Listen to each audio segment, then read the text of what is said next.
안녕하십니까, 레피디입니다. 11월 26일 두산중공업 보도록 하겠습니다. 먼저 증시 보겠습니다. 코스피 1.5% 하락했고요. 코스닥은 1% 가까이 하락을 하면서 오늘 장 후반까지 계속해서 지수가 밀리면서 마무리를 좀 했습니다. 오늘은 좀 큰 소식이 있었죠. 코로나가 이제 잠잠해지면서 다시 한번 일상으로 돌아가는 그런 회복기를 맞았던 증시인데요. 그 회복기를 맞으니까 이제 유동성 자금이 이제 물가를 높이는 그런 부작용이 나왔고, 인플레이션 우려가 됨으로써 금리 인상을 통해서 이제 그 인플레이션을 막기 위해 조기 금리 인상을 할 수도 있다라는 그런 연준에 대한 발표도 있었습니다. 근데 그 쪽을 이제 계속 신경을 쓰던 참에 이제 갑자기 또 이렇게 코로나 변이에 대한 소식이 다시 나오게 되었고요. 이전에 코로나 변이는 또 소식이 있었습니다. 델타 변이 전에 여러 가지 변이들이 좀 있었고, 지금 이제 델타 변이 이후에는 뭐 딱히 영향이 큰 변이는 없었죠. 하지만 델타 플러스라는 변이도 사실 있긴 했습니다. 그래서 델타 변이보다 전파력이 크고 영향이 크다라고 얘기를 하면서 좀 위기감이 있기도 했는데, 뭐 그거는 이제 조용히 넘어갔었지만 지금 또다시 새로운 변이가 나왔다라고 합니다. 그래서 뉴 변이라고 해가지고 지금 이제 그거는 변이에 대한 코드가 많아졌다라고 합니다. 그래서 돌연 변이 수가 꽤나 많이 있다라고 하고요. 거기 때문에 지금 백신이라든지 치료제를 회피를 할 수도 있다. 막 그런 새로운 또 종류의 변이가 등장했다라고 좀 평가를 하는 것 같습니다. 그래서 거기에 대해서 지금 증시가 많이 좋지 않게 반응을 한 것 같고요. 우리나라 증시뿐만이 아니고 해외 증시까지도 좀 많이 하락을 하고 있습니다. 그래서 WHO에서도 지금 긴급 소집을 할 정도로 좀 우려스러운 상황이고, 일단은 뭐 크게 번지고 있는 상황은 아니지만 이 전파력이라든지 이 뉴 변이가 이제 생기는 그 국가들 를 이제 좀 지켜봐야 될 것 같습니다. 거기에 대해서 이제 관심 변이 지정 혹은 우려 변이 지정 이렇게 바뀔 것 같고요. 이렇게 또 뉴 변이가 이제 새로 계속해서 번지게 된다면 지금 증시에는 상당히 좋지 않은 영향을 끼칠 것 같습니다. 이전에도 제가 말씀을 드렸지만 지금은 이제 경기가 떨어지면서 침체가 되면서 돈을 많이 풀었습니다. 돈을 유동성 자금을 많이 풀어놨는데, 그 돈이 이제 시장으로 이 거래가 좀 되어야 되는데, 지금 뭐 봉쇄를 하다 보니까 시장에서 돈을 쓸 기회가 별로 없죠. 그래서 그 돈이 지금 주식시장, 그 다음에 부동산으로 들어갔습니다. 그러고 돈이 많이 풀리다 보니까 이제 돈에 대한 가치가 떨어지게 되고, 물가가 대신 올라가는 그런 부작용이 나오게 되었습니다. 그래서 이게 이제 경기가 회복되니까 이제 이걸 물가를 줄이기 위해서는 당연히 돈에 대한 가치를 높여야 되고요. 그 돈을 줄여 나가는 방향으로 가야 되는데, 지금 이 물가가 올라가는 와중에 다시 한번 이렇게 경기가 회복을 하던 경기가 다시 한번 침체가 된다. 그 상황이 오게 되었을 때는 정말 좀 심각해질 수도 있습니다. 왜냐하면 이 물가가 올라감에도 불구하고 돈을 이제 걷어들일 수가 없거든요. 금리 인상을 했을 때, 섣불리 했을 때, 지금 코로나로 인해서 경제가 또다시 마비가 되었는데, 그 돈까지 이제 빼버리면 좀 위험해질 수도 있기 때문에, 거기에 대해서는 이제 상당히 좀 골치가 아파지는, 한마디로 스태그플레이션이라는 그런 좀 좋지 않은 상황까지도 갈 수 있습니다. 그래서 좀 아주 민감한 이 이슈가 나온 것 같고요. 이 코로나 변이에 대해서는 좀 더 지켜보는 게 좋을 것 같습니다. 그래서 오늘 니케이도 2.5% 하락했고요. 상하이는 뭐 크게 많이 하락하진 않았지만 같이 하락했고요. 미국 증시도 좀 하락을 하는 것 같습니다. 환율도 이제 다시 급등을 하기 시작했고요. 오늘 1195원으로 이제 1200원 가까이 상승을 하는 것 같습니다. 그래서 지금 이제 지수 선물을 보게 되면 지금 미국 이 증시 그리고 유럽 증시가 거의 뭐 폭락을 하듯이 진행하고 있습니다. 유럽 증시는 거의 3, 4% 하락을 하고 있고요.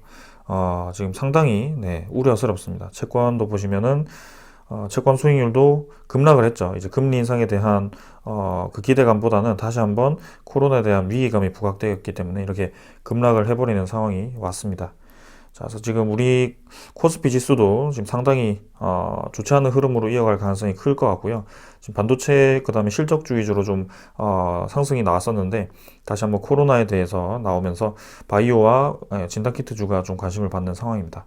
그래서 여기서 이 라인 2900 라인이 깨졌을 경우에는 상당히 이제 지수가 크게 내려갈 수 있는 그런 위기감이 조성이 되고 있기 때문에 어느 정도의 현금을 지금 여유 자금을 가지고 계시는 게 좋을 것 같습니다.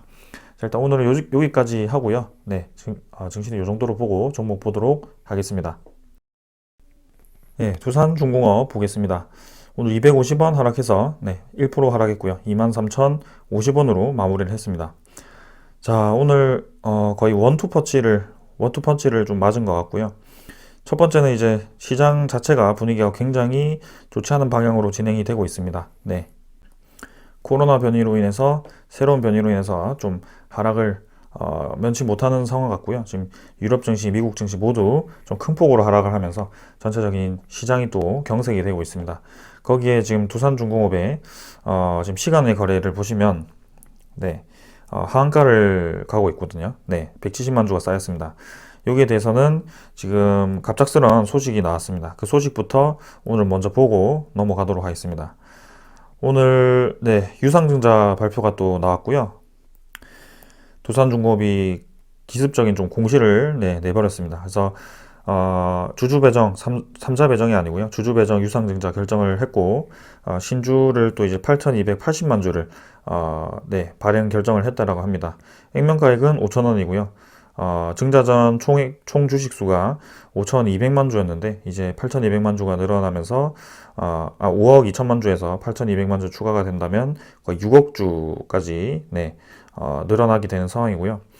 지금 총 금액은 1조 5천억입니다. 1조 5천억에 대한 이 발행을 또 시작을 했고요. 저번에 10월 달에 9월 달이죠. 9월 달에 이제 그 유상증자, 대규모 유상증자를 작년 9월 달에 진행을 하고 또 거의 1년 조금 지나서 이렇게 또 대규모로 또 유상증자를 진행을 해버리네요. 그래서 채무 상환 자금을 그 중에 7천억 원을 쓸 예정이고 나머지는 이제 8천억 원 정도를 신사업에 투자를 하겠다라는 계획을 세웠습니다. 그래서 이 주주 배정 유상증자 소식 때문에 지금 급락을 하는 상황이고요. 예정 신주 발행가액은 18,100원이고 그 다음에 신주 배정 기준일은 1월 3일입니다. 그래서 1월 달까지 3일까지 들고 가셔야 이제 유상증자를 참여할 수 있는 그런 기회가 생기는 거고요. 1주당 이제 신주 배정 주식 수는 0.127로 12.7% 정도라고 생각하시면 됩니다. 그래서 두산중공업을 1000주 가지고 계신 분들은 여기에 대해서 127주가 신주가 매수할 수 있는 기회가 되고요. 여기에다가 이제 나중에 유상증자 발행가액 확정 금액을 곱하시면 그 금액을 납입을 하셨을 때 그 금액을 이제 청약 예정일이죠. 구주주에 대한 청약 예정일까지 돈을 납입을 하셨을 때, 이게 청약이 진행됩니다. 그래서 평당가가 이제 18,100원으로, 이 127주가 살 수 있는 매수 권리이기 때문에 거기에 대해서, 평당가가 낮아질 수 있는 기회고요. 신주 상장일 같은 경우는 2022년 3월 4일입니다. 그래서 내년 1분기, 1분기죠. 1분기 3월이고요. 이 대표 주관사는 6개 정도, 저번보다는 좀 많이 늘었습니다. 저번에는 한국투자증권, NH투자증권 두 가지만 참여를 좀 했었는데 지금 6가지 모두 참여를 좀 하고 있는 상황이고요. 그 다음에 보시면 이제 청약이 금지되는 국매도 거래 기간이 있습니다. 그게 이제 시작일이 11월 29일이고요. 다음 주부터 종료일 2월 7일입니다. 11월 29일이면 다음 주가 맞죠? 네, 다음 주부터 시작되고요. 그래서 거의 2달 동안 국매도 거래를, 3달 동안이죠. 3달 동안 공매도 거래를 진행하였을 때 유상증자를 참여할 수 없어지기 때문에 거기에 대한 권리가 없어지기 때문에 공매도 거래를 하지 않을 것 같습니다. 자, 그래서 이 공매도 거래가 최근에 많았던 그런 움직임, 그 외국인 투자자의 계속해서 매도가 나오는 그 움직임에 대해서 약간 퍼즐이 어느 정도 맞춰진다라는 생각이 좀 들고 있고요. 일단 오늘 리뷰 시작하도록 하겠습니다. 자, 사실 유상증자에 대해서는 대규모 유상증자에 대해서는 지금 이 타이밍에 나올지는 전혀 예상을 하지 못했는데요. 거기에 대해서는 일단 여러분들께 미리 파악하지 못하고, 네, 이렇게 갑작스럽게 또 황당해 하시는 그런 소식이 나오는 걸 대응하지 못하게 미리 말씀 못 드린 게 좀 죄송하기도 하고요. 마음이 좀 무겁네요. 하지만, 네, 원래 하던 대로 좀 진행을 해보도록 하겠습니다. 일단은 어제까지는 제가 이제 23,200원 정도, 네, 요 라인을 지지를 하는 게 중요하다라고 말씀을 드렸는데, 오늘 이제 코로나에 대한 부정적인 소식이 나오면서 지금 전체 장이 좀 많이 하락을 했습니다. 그래서 지금 유럽 증시 같은 경우는 선물이 4.5%, 4%까지 하락하는 또 폭락장이 나오고 있는데요. 거기에 대해서 뭐 어쩔 수 없는 하락이었다라고 치고, 일단 시간외 같은 경우는 두산중공업이 10%까지 하락을 해버렸죠. 그래서 추가적인 하락은 불가피합니다. 지금 상황에서는. 그래서 저렇게 대규모 유상증자에 대해서, 네, 이 단기간에는, 네, 단기간에는 당연히, 악재라고 볼 수 있습니다. 네. 이 유상증자에 대해서는 당연히 주식 수가 늘어나니까, 주식 이 한 주당 가치가 떨어지기 때문에, 네, 당연히 이제 희석되는 방향으로 간다면 주가가 이제 떨어지는 것이 맞다라고 보는 거죠. 근데, 전체적인 이제 기업 가치 혹은 기업에 대한 신사업 투자, 뭐 그런 것을 보았을 때는 결국에는 좀 좋은 방향으로 진행될 가능성이 있다라고 보여집니다. 그래서 작년 유상증자를 보게 된다면 작년에는 이제 9월 4일쯤에 네, 유상증자에 대한 발표가 있었습니다. 그래서 9월 4일을 보게 되었을 때는 그때도 대규모 유상증자였기 때문에 당연히 이제 좋지 않은 움직임이 나왔을 것 같고요. 9월 4일 발표 이후에 아마 9월 7일에 거래 재개가 되었겠죠. 그래서 그때도 이제 크게 하락을 했다가 이렇게 반등을 하면서 상승을 시작을 했고요. 네, 결국에는 뭐 어느 정도 이제 자리를 잡다가 천천히 이제 주가가 하락을 했습니다. 그래서 이게 이제 유상증자 발표 이후에는 거의 100% 네, 하락을 하게 됩니다. 왜냐하면 단기간에는 이제 악재로 인식을 하기 때문에 100% 이제 하락을 하게 되는데, 그게 이제 유상증자 발행가액을 이제 발행가액을 결정하는 과정에서 1차 발행가액, 2차 발행가액을 결정하게 됩니다. 그래서 그 발행가액 결정 과정에서 또 주가를 상승시키는 경우가 있고요. 일단 저번에 있었을 때는 MSCI 편입에 대한 그런 호재가 있었기 때문에 유상증자 발표 이후 하락했던 부분을 이제 다 상승을 시키면서 추가적인 더 상승이 나오기도 했습니다. 네. 근데 그 이후에 이제 신주 상장이 이제 되었을 때는 당연히 이렇게 주가가 하락하는 구간이 나올 수밖에 없는 상황이고요. 네. 그래서 그 이후에 오랫동안 시간을 겪고 상승을 한번 겪었고요. 그다음에 이번에도 마찬가지였습니다. 이때는 이제 합병 신주가 발행되는 과정에서 또 신주가 많이 상장되었을 때는 또 이렇게 합병 신주에 대한 소화 기간이 필요하게 됩니다. 그래서 최소 이제 두세 달 정도는 네, 합병 신주 혹은 유상증자 신주에 대한 소화 기간이 있어야 된다라고 생각을 하고 있고요. 그 과정에서는 주가가 하락을 하거나 횡보를 한다. 네. 그런 거를 이제 생각을 좀 하셔야 될 것 같습니다. 자, 그래서 지금 아까 말씀드렸죠. 유상증자 예상 발행가액이 18,100원입니다. 그래서 최소한 18,100원보다는 조정이 이제 위로 자리 잡힐 가능성이 크고요. 그래서 지금 이 정도 박스권까지 하락은 불가피할 것 같습니다. 그래서 이 정도 라인 하단 네, 19,400원 정도까지도 조금 열어두고 생각을 해야 될 것 같고요. 지금 단기간에 이제 주식 수가 늘어나기 때문에 어쩔 수 없는 과정이기 때문에 뭐 이렇게 네, 끌고 가는 수밖에 없을 것 같습니다. 그래서 채무 상환금이 7천억이었습니다.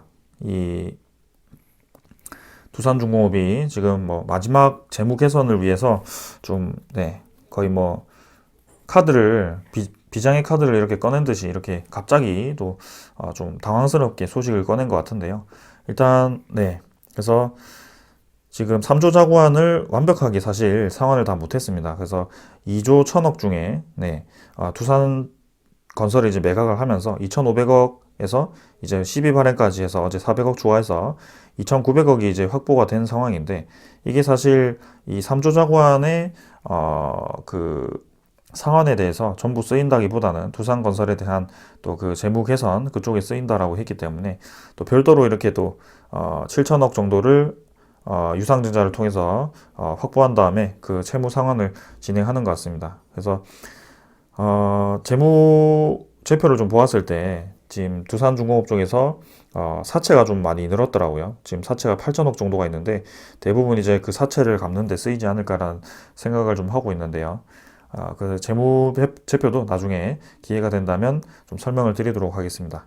그래서 사실은 대주주 두산의 40% 참여, 그 다음에 우리 사주조합은 우선 배정 비율이 20%이기 때문에 그 20%가 뭐 다 참여가 될지 모르겠습니다만 저번에도 이제 참여가 다 되었었거든요. 그래서 60% 정도는 그렇게 확보를 했다라고 보시면 될 것 같고요. 그 다음에 연기금 투자자의 6% 정도의 지분과 그 다음에 외국인 투자자의 7% 정도의 지분, 그 이외에 이제 우리 개인 소액 주주분들이 채워 나갈 것 같습니다.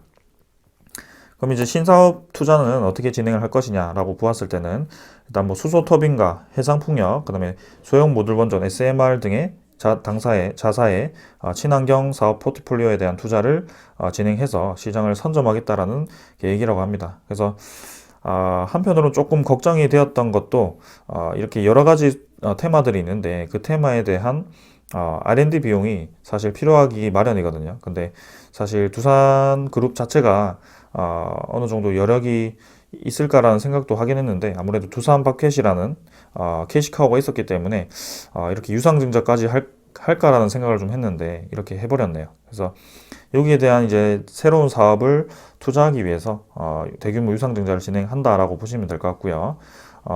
새로운 도약의 전기를 마련하겠다, 뭐 그렇게 보여집니다. 그래서 2026년까지 수소 터빈 분야에 3천억, 해상 풍력 분야에 2천억, SMR 청정 수소 생산 및 그다음에 공급, 연료전지, 수력, 태양광 등 친환경 에너지 분야에 다각적인 투자 계획을 세우고 있다라고 합니다. 그 다음에 3D 프린팅과 디지털 자원 재순환 등 신규 사업도 사업화의 속도를 높여서 나갈 계획이라고 합니다.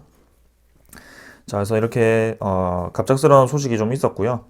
네, 그럼 저의 의견을 이제 말씀드려야겠죠. 일단 의견 말씀드리기 전에 공매도 잔고는 지금 이제 시간이 좀 이르기 때문에 조금 더 시간이 지나서 확인을 할 수 있겠지만 이때까지 갑자기 공매도 잔고가 급증을 하고 대차 잔고가 급증을 한 것에 대해서 이제 좀 퍼즐이 맞춰지네요. 이런 소식들이 어느 정도 이 외국인 쪽에서 소식을 접했던 건지 공매도를 미리미리 쳐놓은 것 같습니다. 그래서 29일부터 2월 3일까지죠. 그때까지는 공매도 거래를 진행했을 때 청약에 대해서 참여를 할 수 없기 때문에 또 그렇게 진행을 해놓은 것 같고요.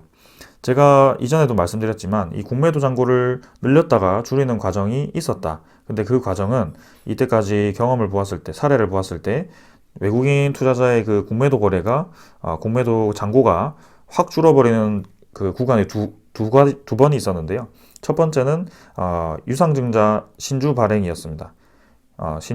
유상증자 신주 발행 때 대규모로 공매도 잔고가 감소를 했습니다. 두 번째는 합병 신주 발행 때였습니다.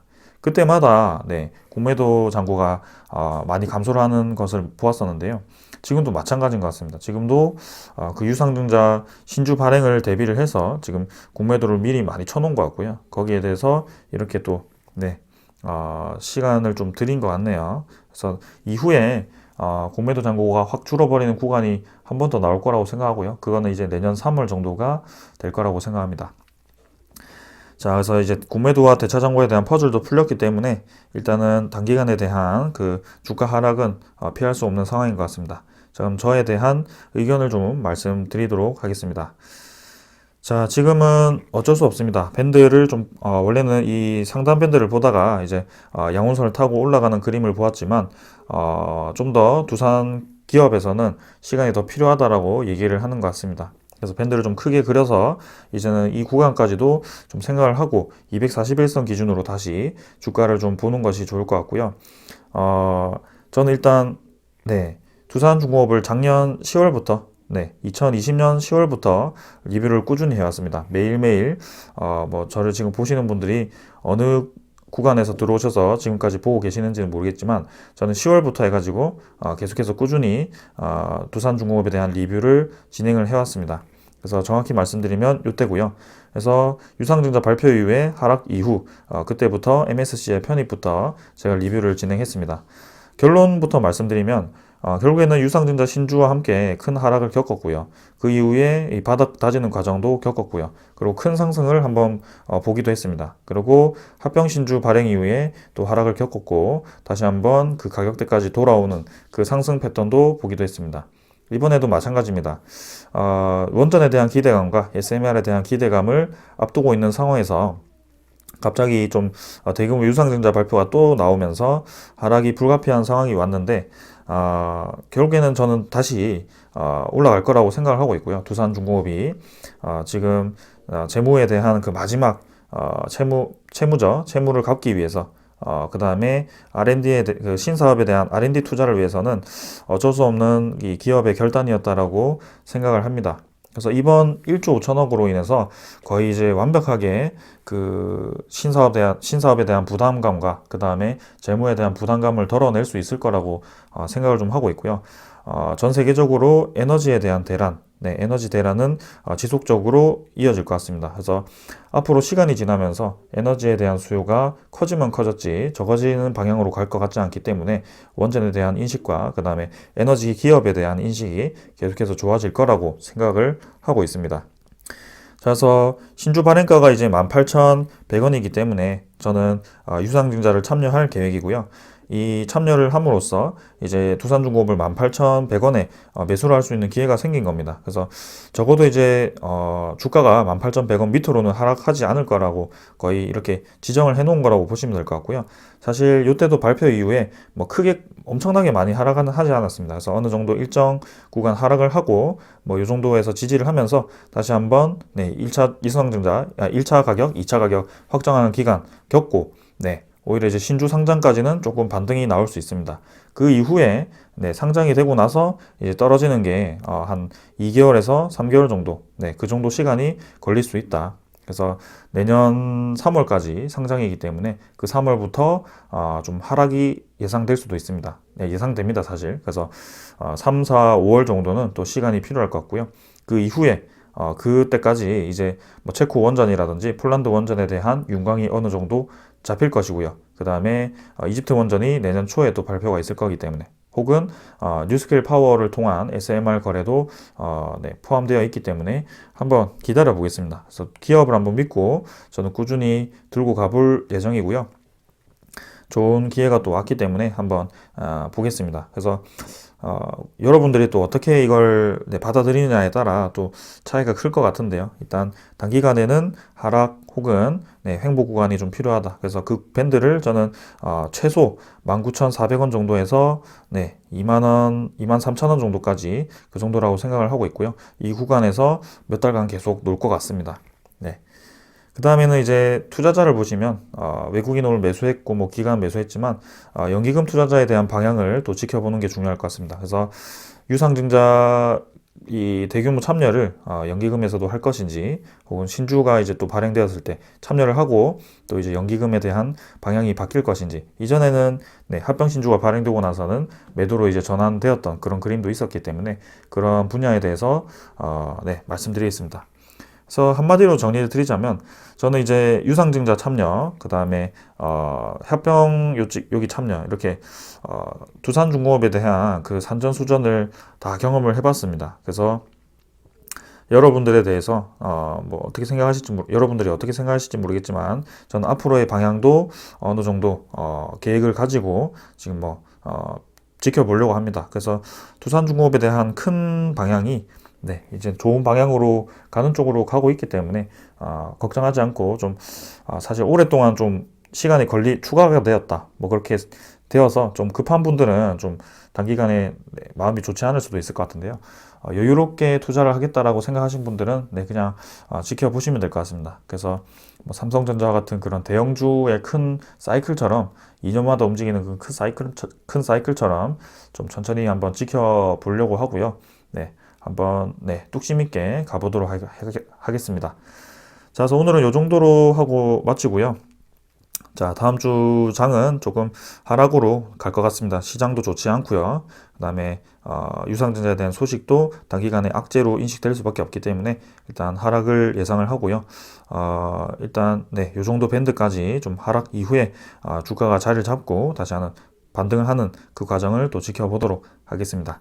자, 오늘 여기까지 하고요. 주주 여러분들 힘내시고 네, 두산중공업에 대한 그 변모 과정을 또 이렇게 좀 더 시간을 들이면서 지켜봐야 될 것 같습니다. 네, 오늘 여기까지 하겠습니다. 감사합니다.